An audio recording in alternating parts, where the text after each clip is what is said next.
गायब हो चुके हैं अब तक कई लोग। अंदर जाना तो दूर, आसपास भी जाने से लगता है डर। यहां हुई अजीबोगरीब घटनाओं ने इसे और भी डरावना बना दिया है। 700 एकड़ में फैले इस जंगल को देखते ही लोगों की रूह कांप जाती है। दरअसल हम बात कर रहे हैं ट्रांसिल्वेनिया में मौजूद होया बैक्यू फॉरेस्ट की। इसे दुनिया के सबसे डरावने जंगल में से एक माना जाता है। बताया जाता है कि इस जंगल में कई लोग गए लेकिन वापस नहीं लौटे।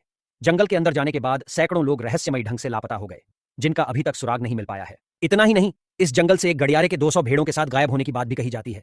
लोगों का कहना है कि वो आदमी जंगल में जाते ही गायब हो गया था। इसके अलावा यहां घूमने आने वाले कुछ टूरिस्टों ने भी कुछ अजीब चीजें देखने का जिक्र किया है।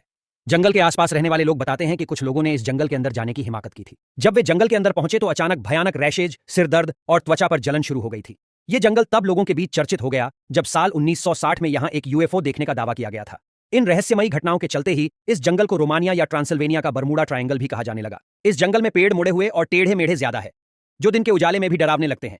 कहते हैं कि कुछ लोग यहां घूमने के उद्देश्य से आए थे, लेकिन वह कुछ देर के लिए अचानक गायब हो गए और फिर कुछ समय बाद वापस नजर आने लगे। उन लोगों का कहना था कि इस जंगल में रहस्यमयी शक्तियों का वास है। लोगों को यहां अजीब सी आवाजें भी सुनाई देती हैं। यही कारण है कि लोग इस जंगल में पांव तक नहीं रखना चाहते हैं। 1870 की एक घटना के मुताबिक पास के गांव में रहने वाले एक किसान की बेटी गलती से जंगल में घुस गई थी और उसके बाद वह गायब हो गई। हैरानी तो तब हुई जब वह लड़की ठीक 5 साल बाद जंगल से वापस आ गई, लेकिन वह अपनी याददाश्त पूरी तरह खो चुकी थी। हालांकि फिर वो ज्यादा दिनों तक जीवित नहीं रह पाई। टेढ़े मेढ़े पेड़ों से भरा ये जंगल भले ही डरावना हो, लेकिन उतना ही खूबसूरत भी है। समय के साथ लोगों के बीच में डर कम हुआ है और अब यहाँ टूरिस्ट घूमने के लिए आते हैं। जंगल के एक हिस्से को डेड जोन भी कहा जाता है। उस जगह कुछ भी नहीं उगता है। इस जगह की मिट्टी को वैज्ञानिक परीक्षण के लिए ले गए, लेकिन उन्हें इसमें ऐसा कोई कारण नहीं मिला जिसमें कोई वनस्पति नहीं उग सकता।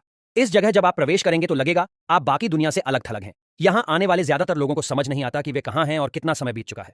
कुछ लोग मानते हैं कि साल 1870 में जंगल में गई किसान की वह बेटी भी इसी टाइम जोन में खो गई होगी और उसे पता ही नहीं लगा कि कैसे धीरे धीरे 5 साल का समय बीत गया। यह जंगल रोमानिया में क्लूज नपोका शहर के पास स्थित है। यह एक प्राचीन ऐतिहासिक शहर है